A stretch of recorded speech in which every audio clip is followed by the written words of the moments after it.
Hi everyone, welcome to the channel. I'm Anthony, your host and content creator, and this is Aquascaping on the Fly, Living Art Creations. We're on my channel.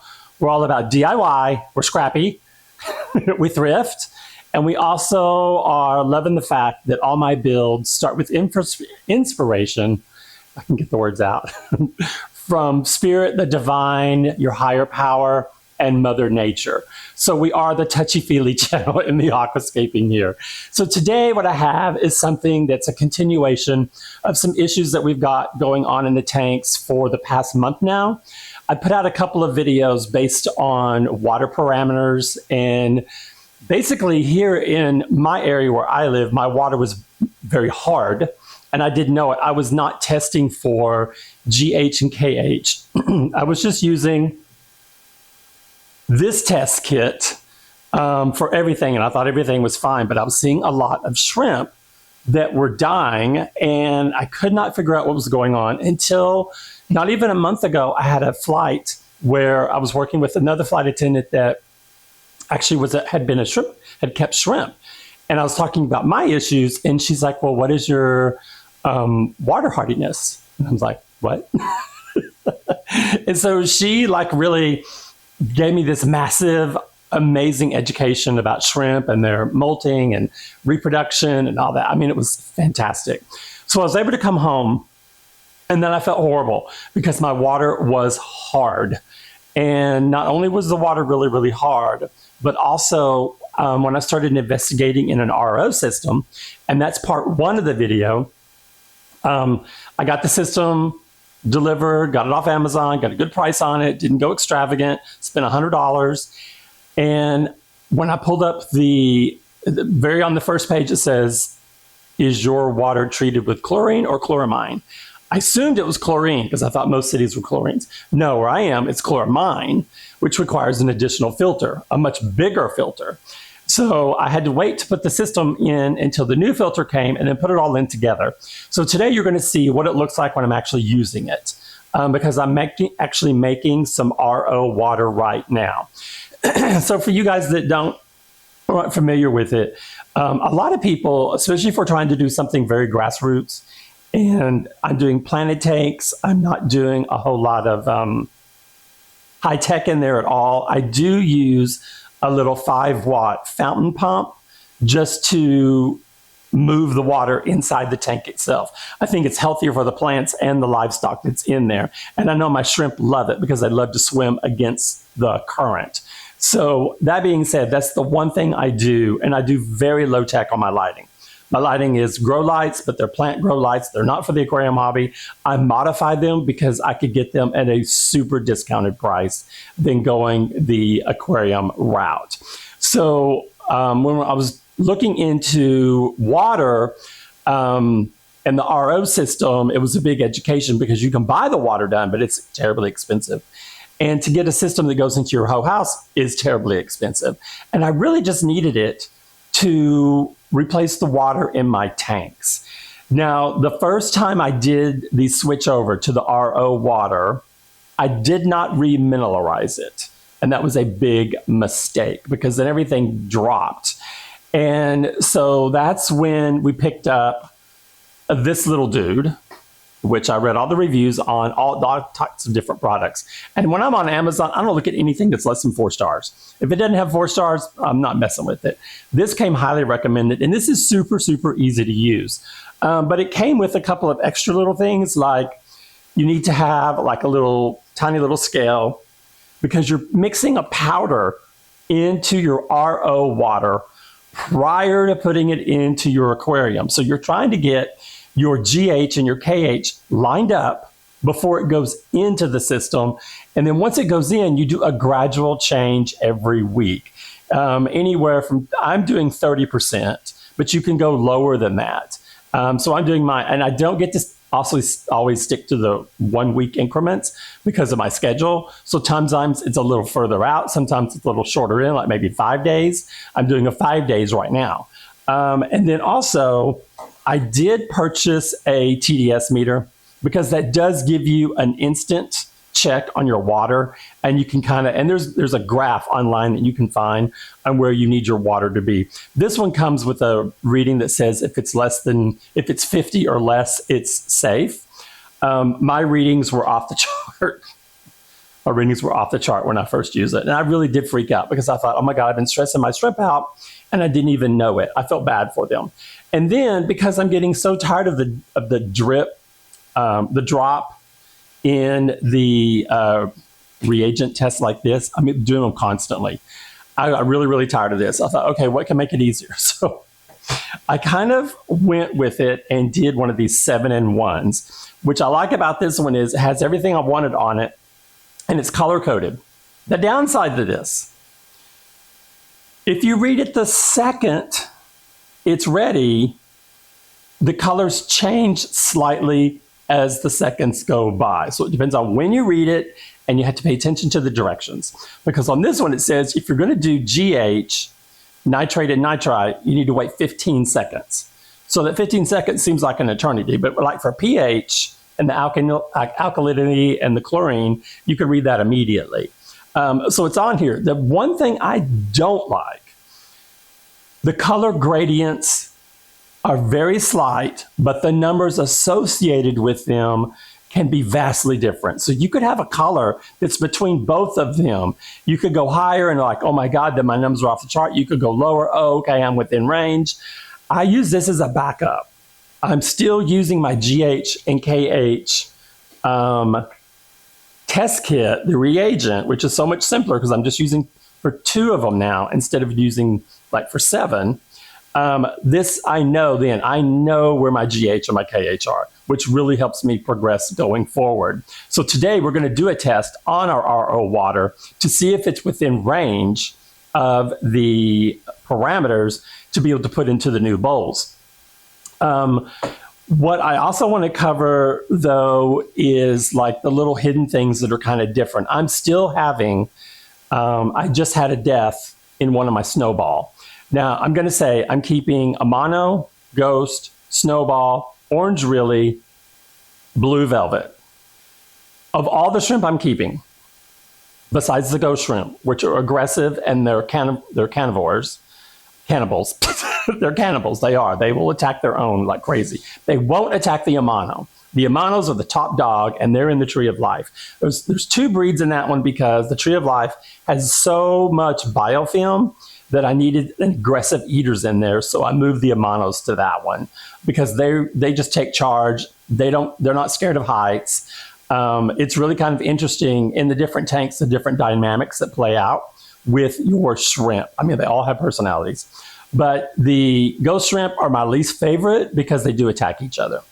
Then I'm going to say snowballs. My original order of snowballs was 10 for the 10-gallon tank in the middle there that you can't see right now that I'm pointing at, but you can't see.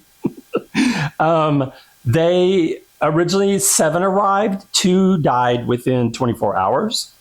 And so then I was left with 5. I have 1 now. 1, and they've never been social. They always stay hidden on the back side of the build that I can't see, so I don't know what's going on back there. I've had to find the death just by seeing the dead shrimp in there. And they're just the least animated. They don't get out and like scurry around and do fun stuff. Like the orange really here, again, I'm pointing at a tank you can't see. The orange really, that was another tank where I had I ordered 10, 7 arrived. I have 5 still. And I have 1 female, and she does have eggs up behind her head area. And I believe there's at least 3 males. Now, I can't see all 5 of them together at the same time. That's an impossibility because there's a lot of roots, plant roots in that tank, and they love being hidden in the plant roots, and they just thrive on it. They just love it. But I can see 4 of them together, and she's always the biggest one in the tank, and she's the one that has the clear section in her body in the middle where you can see clearly the egg sacs, and then the males are more white in the middle. So I'm pretty confident that I've got males and 1 female, and she rules the roost in there. I had a little video I did where I put a shrimp feeding pellet in there. She was hoarding it. she wasn't even eating it. She was like hoarding it to not let them have any of it. And so when I was reading about what happens with females when they're getting ready to be reproducing, they will hoard food. And I'm like, oh my God, she's hoarding food. This is amazing. So it's really cool. I mean, in this hobby, and I don't even call it a hobby anymore. It's a lifestyle hobby. I mean, it really is a lifestyle hobby. It can bring you so much joy and tragedy in the exact same moment. So when you're doing out your water swapping out like this, and I have a very, very easy, simple system, super low cost, but inadvertently, I always have a water leak somewhere. I mean, a tube comes out, I'm watching television, I look down, my floor's flooding. It happens every single time that I put it together, no matter how careful I am. I may put towels down everywhere where I think it's going to happen, and then it'll happen someplace else. Because now that I've got tanks on this side and also I have tanks in the kitchen, in the bar area, I've got two areas I'm supposed to be watching at the same time. And now we've added a little bowl here, which is the Pink Lady. And I've got two more bowls that I'm going to show you that we're going to come up with today as well. So today is all about showing you the real world. I actually have a timer right now running. And when the 30 minutes goes off, I'm going to show you how we're going to test our RO water that we have remineralized. So that going forward, I'm going to put some really good text boxes in this video. I'm going to show you all the little equipment that I have bought since the last time we were on camera together. And nothing I bought was over $10. I mean, for this new little branching out, I went super, super inexpensive because just like you guys, I have a regular job. I want to engage in the lifestyle hobby. I want to create because I feel driven and guided by spirit to do my creations. And I will kind of give you this as a little inkling. None of my builds are random. My builds always start with a walk through nature where I get inspired by something, and then that starts a series for me. So right now we're still waiting on the Rainbow series to take off, but we're waiting on PetSmart to put their 20% extra off coupon on their tanks so we can save some money there because we're all about the DIY and making a saving as much as we can. So stay tuned. We're going to go through the whole process, and I'm going to explain all the products that we got up here. Thanks for joining me today, and I hope you guys have fun. Okay, so I thought this would be the easiest way to do it. And this is how I keep track of everything. So you can tell it's today's date. We're doing the post 24-hour second RO Remineralized water test. So I've just conducted the test off camera because I want you guys hanging out and waiting for all that. But when we're talking about the reagent, which is the first line under the heading here. So the reagent is here. We're using it on these two. We're on the GH and the KH. And that we're using this test kit for. So it is the typical, put out. It's the bottles like this. You put your water in the little tube, and then you just add the number of drops. This one's one of the simpler ones because you just count the drops. And when the drops start to change color, that's when I record it. So I'm not looking for it to turn like on the GH. I'm not looking for it to turn bright green or dark green. I'm looking for the first test where it goes green, and then that's the number I record. And I do it both on the GH and the KH. Now, I am such a cheat sheeter. I have made off the internet. I made cheat sheets for what we're doing on all this stuff here. So for, excuse me, GH, the range you typically want, and this is based on our shrimp, the Neos, but your GH between 6 and 8. So as you can tell, when you look right down this column right here, I'm at 8, 8, 6, 5, 6, and kind of 5 down at the bottom. Can you see that last one? Here we go. Now, and I can look at this and I can tell you there's one reason how hard water converts to soft water is with the amount of wood that's in there, because certain woods will leach softeners into the water that will counter-react hard water. So the reason why you see a drop here between a 6 and 8, it's all the same water. These two builds have very little hardscape in them. Garden, mostly hardscape, a lot of hardscape, a lot of hardscape, a little bit of hardscape, but it's a tiny little tank.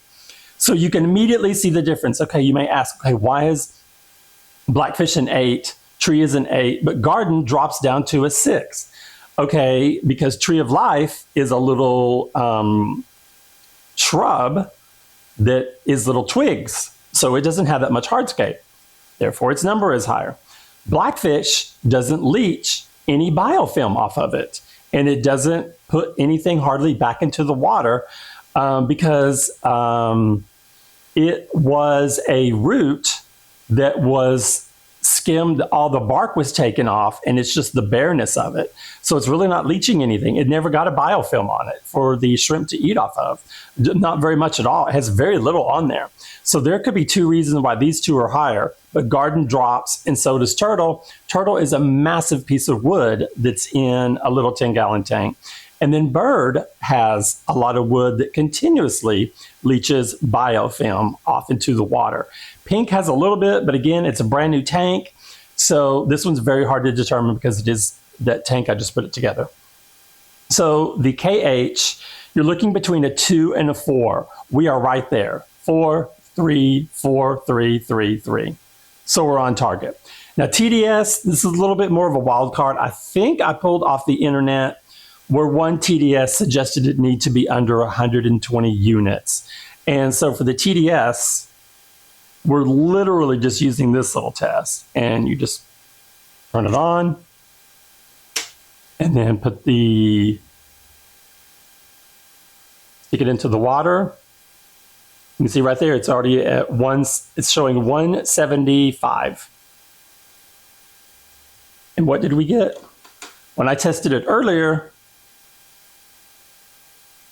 it was at 185. Could be because of the mixing.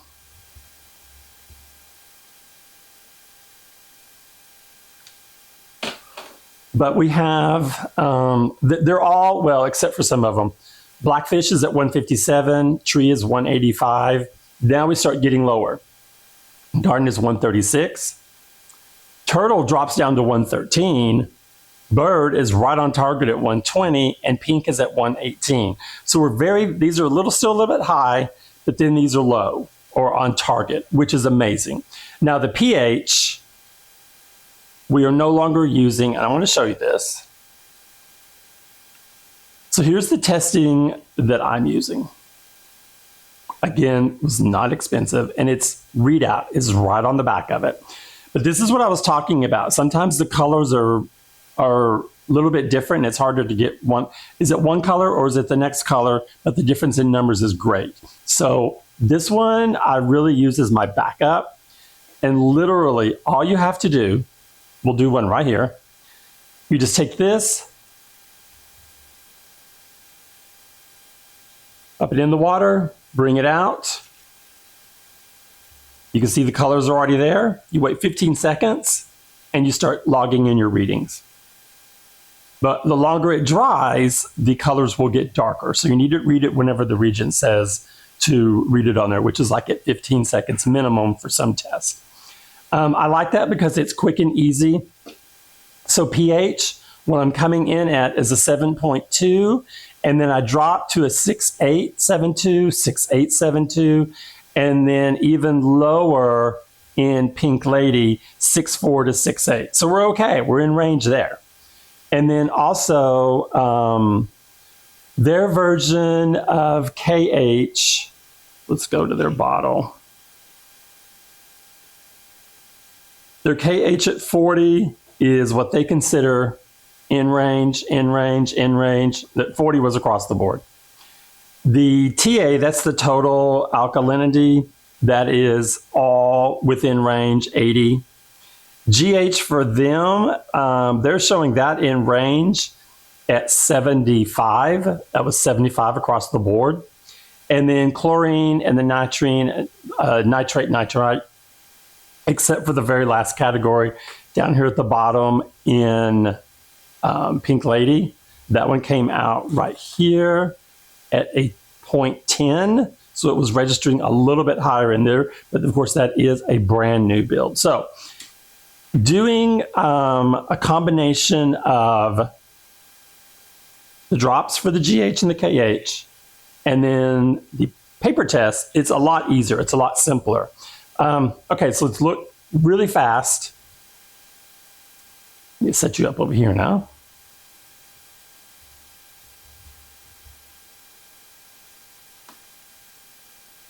And I also use my notebook to put notes in there like about what I'm seeing happening, you know, in case I forget. This is your salty shrimp. Oh, there's our timer. Yes. We can do a live test now. Okay, here's your salty shrimp. It's just this little white powder. It has this little spoon already inside there. I literally take a tiny little food sauce cup, turn the reader on. You want to measure because your cup has a weight. And then I just have had to do trial and error. I will tell you, it's got a little water on it. So it is showing, the cup itself is 0.04, but the water has weight. This is the part where you want to go under versus over. So if you're hesitant, you put a little in, and then like I say, you mix it, and then you're going to test it. So let's go ahead and do a test. Let me move you over to the kitchen.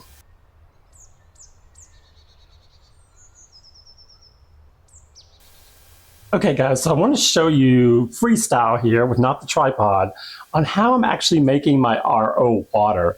So the RO system is going under, you can see it's coming from under the sink. The throwaway water goes straight into my drain. This little white tube here, and let me pop that up so you can see it's got the water coming out. So I always have it attached to something because it inadvertently will get loose. But I put it in a little temporary tub, and then I do my chemical mixing, the salty shrimp mix in the container here. And these are the tools that I'm using. So I use this wave maker, and I put the wave maker inside that tub, and I keep this running for a minimum of 30 minutes to mix everything. So I'm not having to worry about is it mixed properly. And then I have a couple of these little 5-watt little air pumps from Fountains with some tubing, and I literally run it from the tub into the tank it's going into. So it's a very quick, very simple, very low cost situation. And here is how I retrieve my water samples when we're doing testing for the reagent drops on the testings.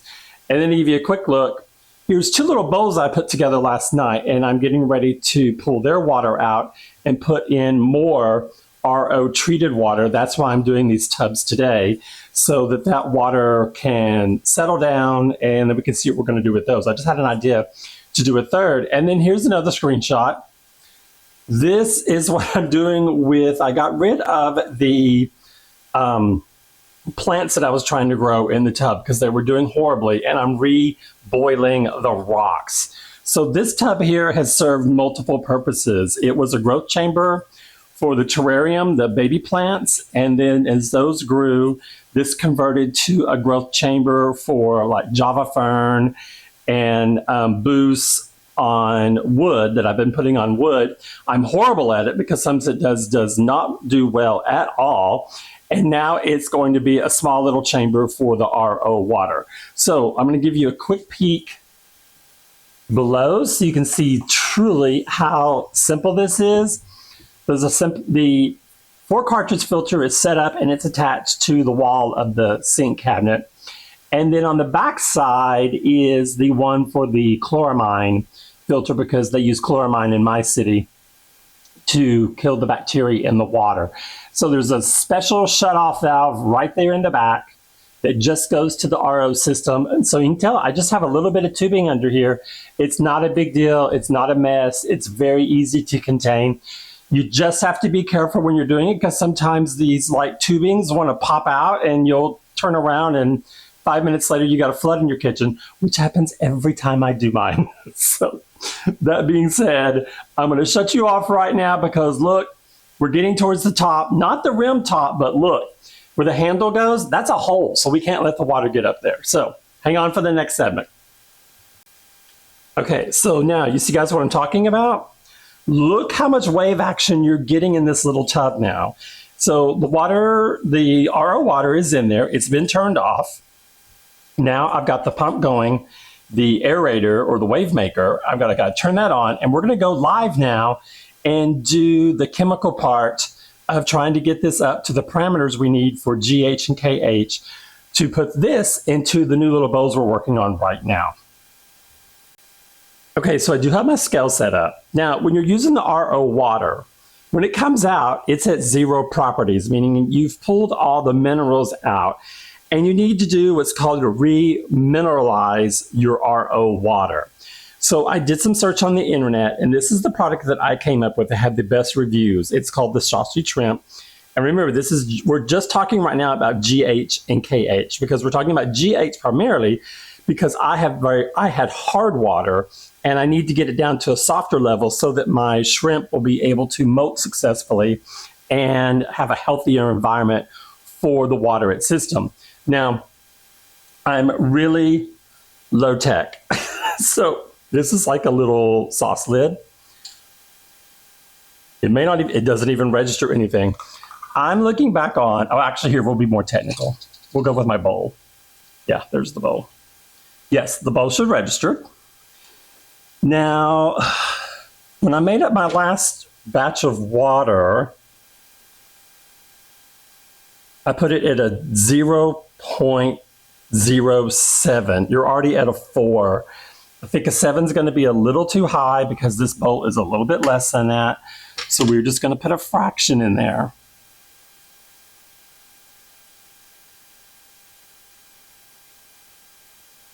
One.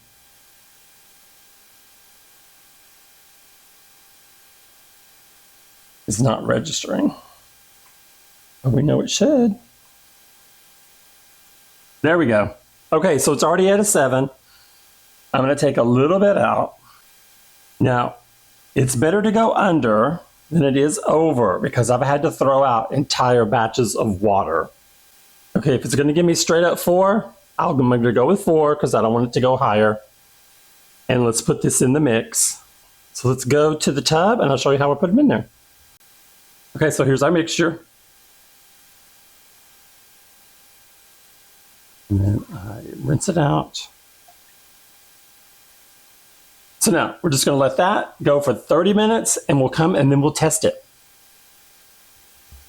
Okay, I just want to make sure you can see what I'm doing. So here I'm just getting my test sample. And I'm sure you guys have already used these little tubes if you're testing with the API kit. Fill it up to the little line.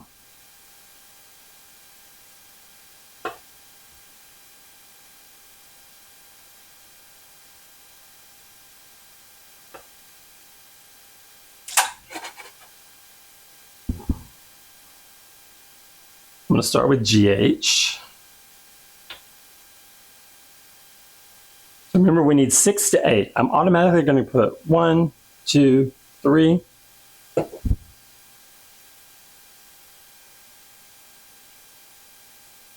Ooh, we're already seeing green. I'm going to add 1 more.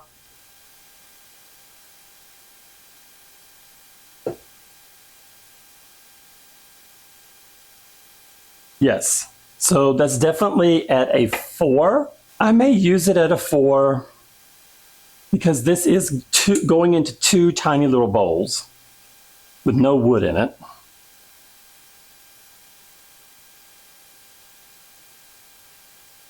I'm going to start with 2. I think that should do it. It does, so it's yellow. So I'm going to go with 2 and 4 just on these tubs because there's no livestock.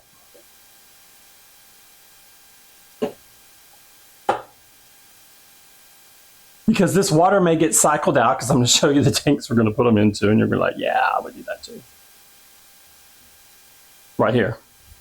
So these are the two. I just put them in there. That's RO treated water that's in there right now. I'm going to drain that out because it's too cloudy. I'm going to go ahead and put some more gravel on top of it. And then I'm going to use this water that we've just created, right? Here's the RO water that I prepared. And here's the two tanks in the back that we're talking about, tanks, bowls. So, okay, so I don't need this. No, I don't need a spoon. You know what I was using the spoon for? I was using the spoon to spoon out the aqua soil.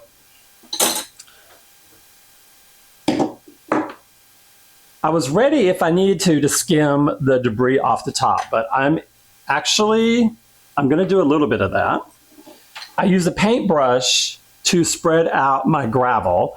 I know I'm probably going to have to add more gravel to it because that's why I had so much sand come up through it. But because I always make a mess, I am literally going to get this towel ready. Because I can't do any of these without making a mess. Now, this was another $3 vessel at a thrift store. This is, I believe, a 1.5. It's either a 1.5 and 1 3/4. I measured these originally, thinking, okay, I could put something really little in it.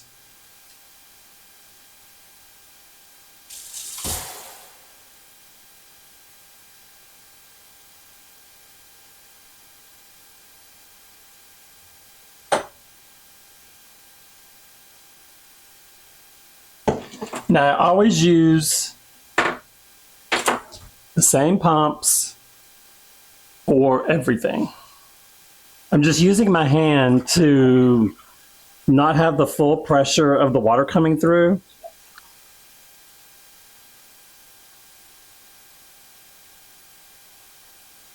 Now my gravel is rinsed, boiled and rinsed several times, but still I've got sand in here with it. I didn't have to put the sand in. I'm not sure why I did. I think it was habit. Okay, so now I want to stir it up. I'm trying to get everything that's going to float around in there to go ahead and float to the surface. Now I'm just literally tapping down the gravel. That already looks better from yesterday's version. Okay.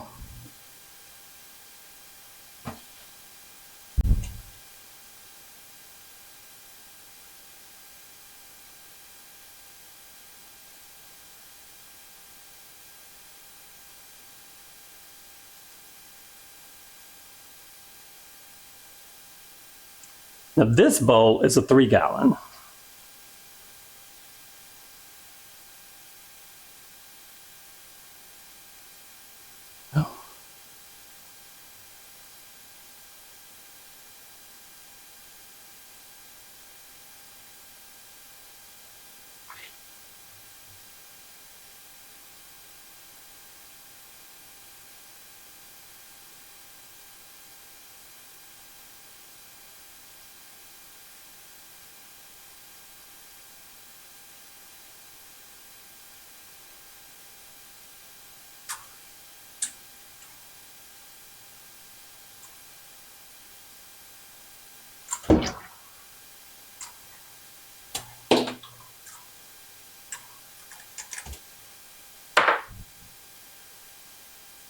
Okay, so I'll set these where they need to go. I'll drain a little bit of this water out. When them set, they should get a lot lighter, and we should be able to move forward with that. So I hope that helps. That gives you a real-world example of how I do it.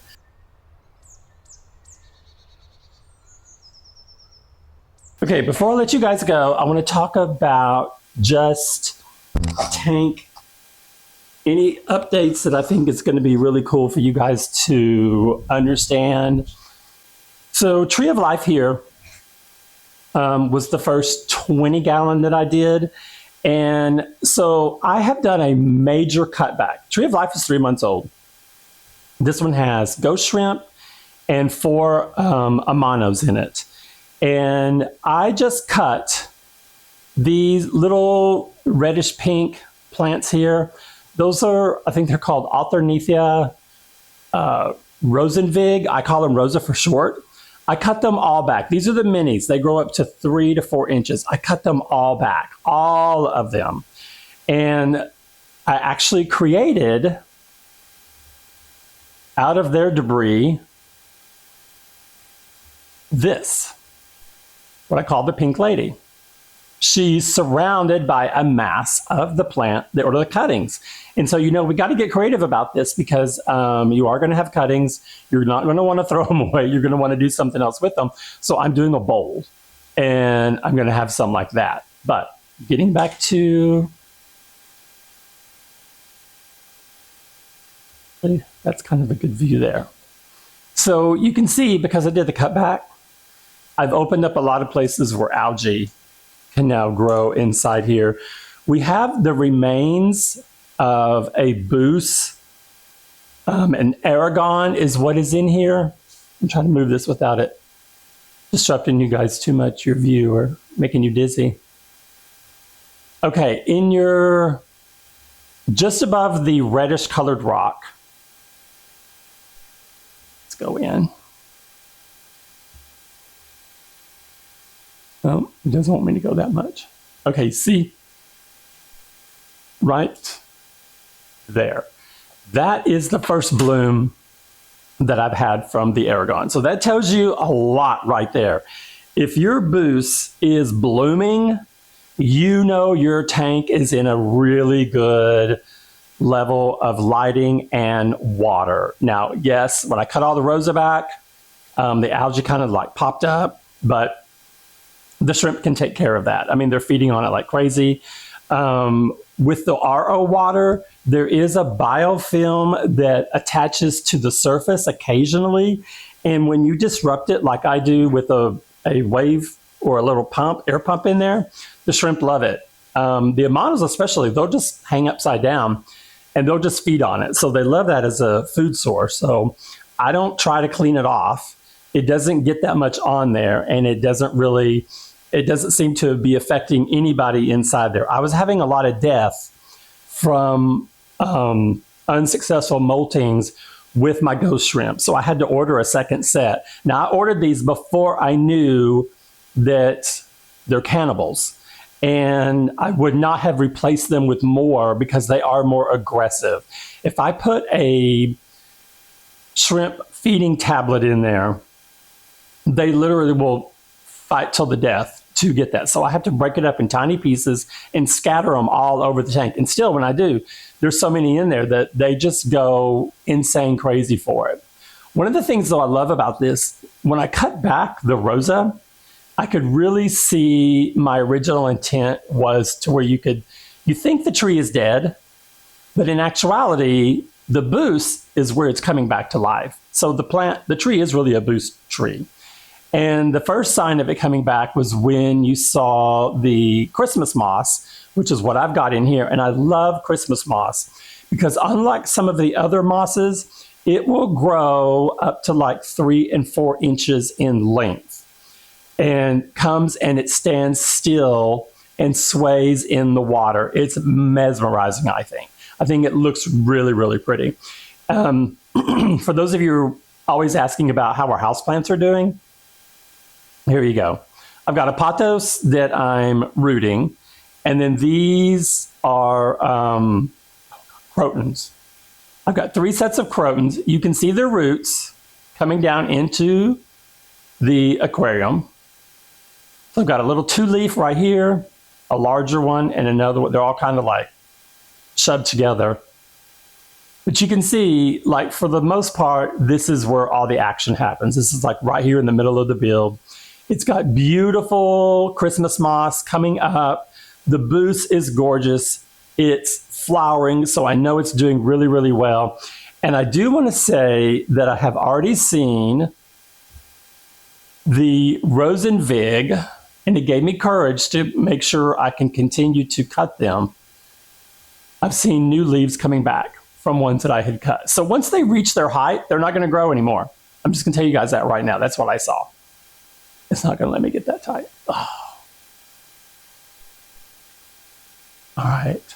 But I don't know if you can see it. It was in this little cluster of plants right here. I think it's...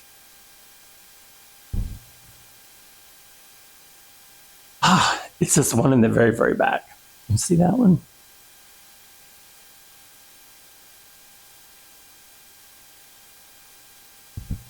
Yeah, it's this little... Get a little closer. Okay, I keep getting messages that I'm moving the camera too much. My camera's telling me that. You're moving it too much. Fine, whatever. Yes, here we go. Come on, stop it.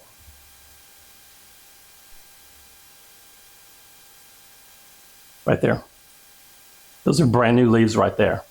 And to me, that's amazing. So I was thinking that I was going to hurt the plant. It didn't hurt the plant.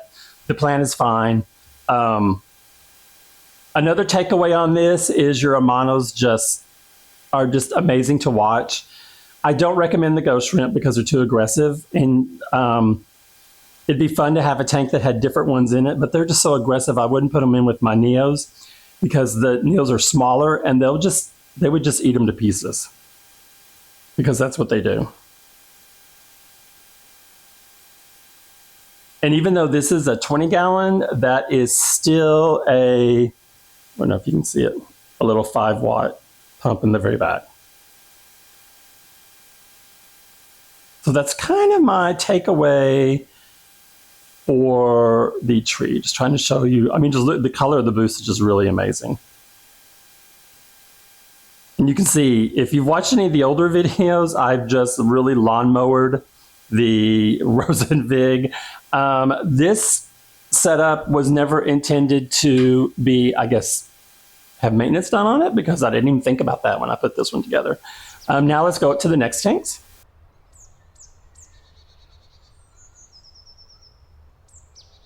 Okay, now we are Garden of Eden. This is supposed to be Adam, and this is supposed to be Eve. They're joined together as one. And here's our little serpent. He does have, you can't see it, but I'll just pan the camera up. He does have a mouth, and his mouth is open. So the first takeaway, I had Christmas moss wrapped around the serpent, and it was growing beautifully. I don't know what happened. It decided not to grow anymore, and it's all kind of died back. It's not green and vibrant. I have no idea what happened to it. It's not performing at all like its counterpart is in the tank right below it. What is doing super, super well here is I kind of super well, and then I've got a lot of stuff that's kind of a negative. I have had to recently rescape as far as putting gravel in over the aqua soil. I will never have a tank again that has aqua soil only. The aqua soil moves too easily and plants become dislodged too easily that you plant in the substrate. Prime example.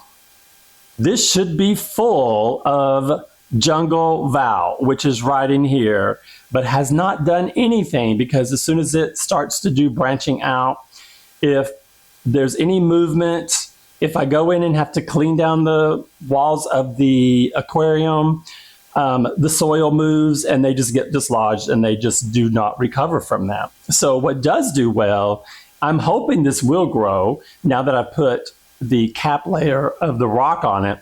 It's a lot easier to see inside the tank now versus before when it was, everything was dark in there. I think it highlights the wood a lot better. This is the Nubius Golden. You can see it's sending down its shoots to attach itself. Golden, and then these tanks all talk together.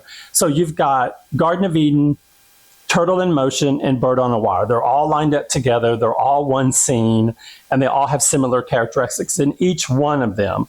So what is also really, really cool is I've had a leftover boost. I can't remember which one this one was. This one is from Leilina, I believe, that's in bird. And then these are Nanopintos, which have the white in them, which I just love. And they're just being propelled into the rock crevice. There's a couple of little small ones here that I'm waiting for them to kind of get a little bit bigger. And then I found one tiny little leaf, and I'm trying to see if this boost will grow here. I just stuck it in right there. But the ghost shrimp in here are a lot more active. They will get up and go to the very top. They will feed on the roots in the back. They love the snake. So they're not as skittish about going to the top of the tank as the ones in Tree of Life. They just shy away from the top level. Not sure why. The one thing this tank doesn't have, they all had Rosenvig in them. All three of these tanks did. This one, I haven't been able to replant any, but I had some originally in this corner here. And then I had more that were here in this foreground right here. So they were all supposed to have Rosenvig. They were all supposed to have Golden, which they still do. And they were all supposed to have Boost. And that was the theme that was going to tie them all together. But the ghost shrimp in here seemed to be fine. I think I might have had some babies because I've got some really small ones in there. But I never could see anything before I switched out the substrate. Now that I've switched out the substrate, you can see them a lot easier. The houseplants in here, I know it's kind of hard to see, way up in the back there, but I don't know if you can see it. The snake head is right there. I'll try to go freehand. But I have a prayer plant that we're trying to see if it'll grow. Of course, a monstera. And then I do have a Rex begonia, which doesn't seem to like it. It's right there together. I have to cluster them all together. But the shrimp just love it. They love being out and about on the roots that are inside. Now let's switch to turtle. Now here's something I want to show you guys. This is intentional. This is how my brain works. So we go from arching up and coming out, coming over. This plant connects to this one. And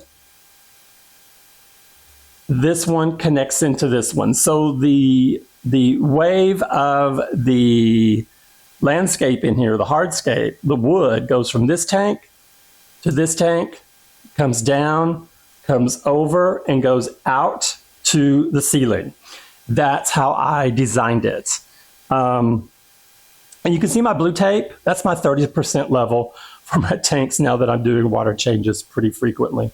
Okay, so the middle tank, turtle, I just reintroduced the Rosa in here where it was originally because everything just came out. It just rolled around in the soil. This is the one that has the snowball. It has one now, and I will not be repopulating this one. I will go with a completely different type of shrimp when I do this. It also has a rattlesnake plant at the top right here that's doing very well. Those are its roots. Its roots now have gone all the way down.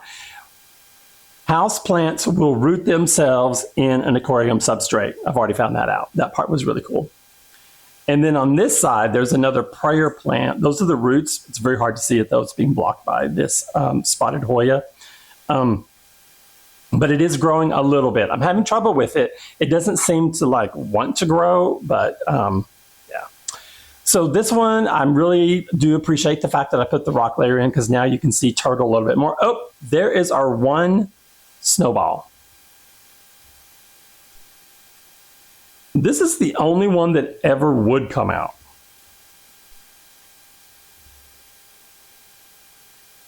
And this one, I believe, is a male. So you can see it doing its little thing up there.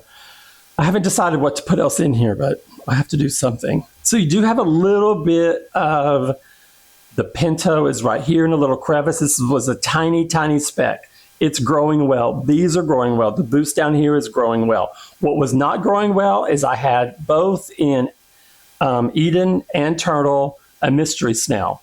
I lost all my stem plants. You can see just one tiny little peekaboo of a stem plant way back in here. They would crawl over it, all the leaves would come off. You could also see one Vallisneria leopard right there. That's it. All the rest of these died out. And that one has not grown at all. It's probably dead. I probably should just take it out. But that's the update for this tank. Now, the one that gets a lot of excitement online are, oops, just messed up.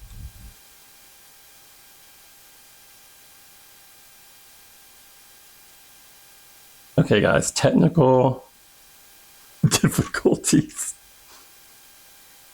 All right, we will not use that light. Okay, and we keep going. Okay, everyone's favorite is this tank and the blue really, because they're so animated. So this is bird on a wire. So here's the bird. Here's his tail feathers, which are golden Nana, which now you guys should remember from your crash course. This is golden Nana, and golden Nana was in Eden. So there's the same plant in each one. It's just placed differently. So this should be the tail feathers. And this is Leylina, Boost Leylina, growing all the way up. Now, I've been expecting this one to flower as well, but maybe it's not the variety that does flower. You can see a little bit where I'm trying to get some stem plants. I planted some little tiny tops back in here just to see if I could get them to grow now that we have gravel in here. And I want you to notice the massive roots that are in here. This is from a speckled Hoya that's flying all the way across there. And then I had to trim down the pothos. It was grabbing onto all this. I just cut it all back. Now it's down to a much more sizable portion. And I just reintroduced more of the Rosa in here. Now, this tank had Rosa all between all the rocks that are back there. And it all just died out because nothing was anchoring. It was just doing horrible. It wasn't until I planted it in Tree of Life that I understood the correlation between the aqua soil and then the aqua soil covered with a rock layer. So the rock layer helps anchor the plant because the plant will root above substrate and it will try to anchor itself. And so my plant was trying to anchor itself and it was just being very unsuccessful. Now the orange really, which right now you've only got one in the screen and it's not even on camera. There we go. There's 5 and they seem to be doing just fine in here. They love the roots. That's our female. She's the one that I know for sure is the female because I have zoomed in on her before and have seen her little egg sacs. She is ready. She molted recently. She's been hoarding food. So I'm thinking she may be ready. I don't know which one of her suitors in there is going to, complete the job. But that is, I think this one is just really doing well. Look at how the Boost is sending out its own shoots. I'm loving it, and I love how it's just like this natural drape on this piece of hardscape there. Looks amazing. So on this one, the whole game plan is to get it to be repopulated with its Rosa, get some stem plants in the back for some lighter color, and hopefully start having babies in there. So now let me get you set up. Well, here, let's take a quick peek at the pink lady. What I love about, oh, by the way, this was my $3 bowl. This bowl cost me $3 at a thrift store. I was super excited to find it. The Rosa plants, those are cuttings. The soil, I already had the sand, the gravel. The gravel comes from my parking lot. My complex has all this gravel they pile up and then it gets into the parking lot. And I just go out there and sweep it up out of the parking lot. It's supposed to help with water retention from like flooding out our flower beds, but they put it in the wrong places. and it just ends up just flowing down into the parking lot instead of staying in the flower bed. So it's a big mess. And so I just had this idea I was going to get out there and just sweep some of it up. And I did. I have to sift the dirt out, and then I have to boil it, clean it and boil it. But free gravel. So that's what I'm saying. Free gravel. So free gravel. I already had the sand, so I put a little sand in there. There's a little bit of aqua soil on the bottom that I already had from another project. And the only thing is I'm trying to save this Java fern. I'm horrible. I don't know how people can grow Java fern. Oh yeah, Java fern, it's so easy, blah, blah, blah. I don't believe that at all whatsoever. Mine has not been like that. Now, the piece of hardscape in here, I absolutely adore. It reminds me of lava flows. And there's a hole in the middle, and that's where I've anchored the Java fern to. And I love the woodscape. So even if the Java fern dies out, which it may very well do, just because that's my theme, I can't seem to grow Java fern, I'll replace it with something else. I'll put a boost there because I have really good luck with boosts. So boost, I will say, is very beginner friendly, but I will have to disagree about the Java fern. All right, so let's look at blackfish.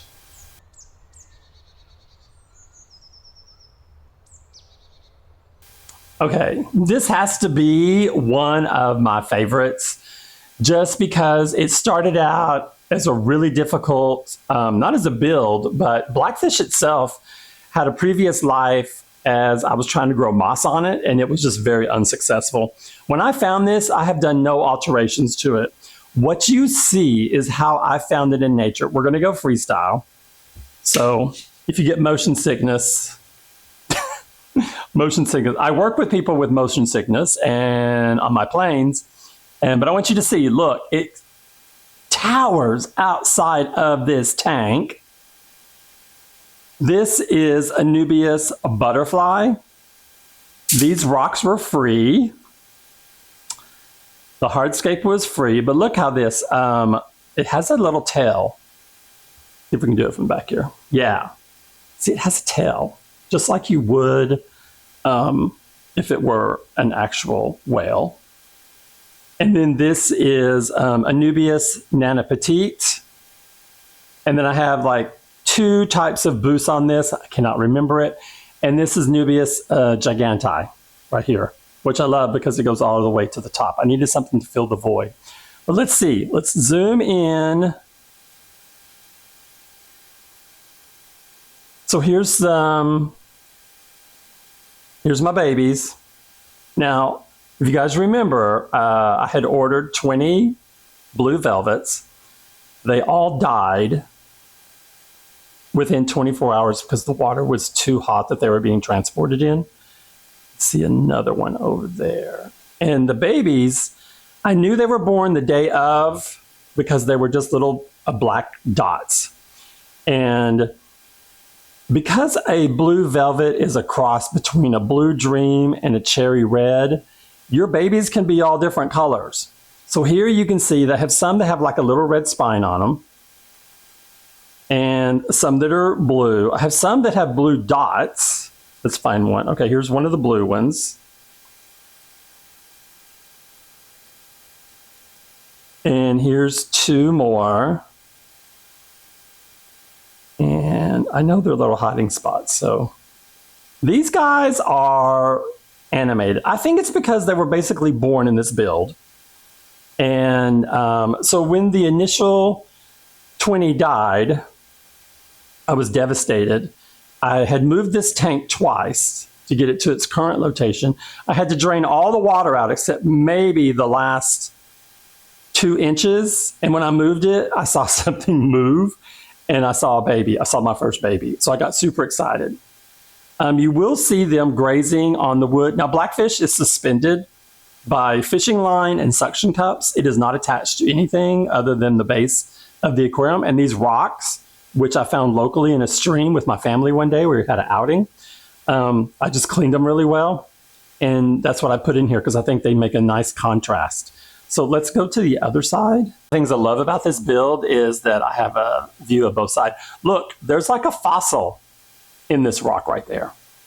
These rocks are really, really cool.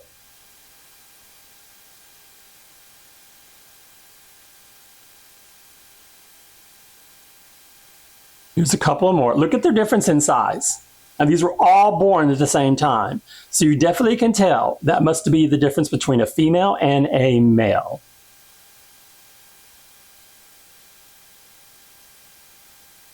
I've counted between 25 and 27. They're not out in force today like they usually are because it's late in the afternoon. They have times where they come out and then they don't come out.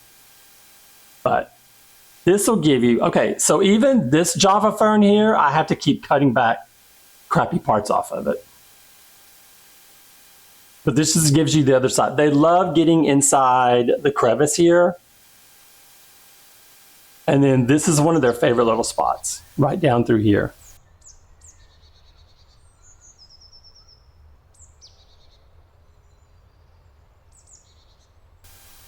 Okay, so I think that really wraps this episode up. I'm going to give you guys some air time for some of my favorite terrariums that are surrounding Desert Oasis, which those of you who have been with me with the channel from the beginning, you remember that Desert Oasis was Kong Skull Island that died because of gnats. So we have came a long ways from the videos.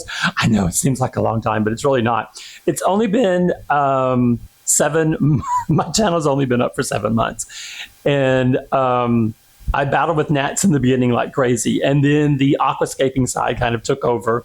But I still do my builds with the terrarium side because I find just as much joy in watching how my plants, especially in Desert Oasis, there's a Rex begonia in the middle there that is fighting for dominance over all the plants in that build. It's just so cool to watch. But for this episode, with the wrap up about your water parameters, my advice is, okay, take it one step at a time. Don't let any of this stress you out. This is one reason why we don't want to add any livestock right away to our tanks until the water is ready, because you have to pay attention to the water parameters, your water hardiness, the alkalinity between the livestock that you're putting in there. Because as I found out with my water being hard, it was actually killing my shrimp because number one, it's not just that they can't molt, it burns their eyes, it eats their internal organs, and they can get holes in their skin.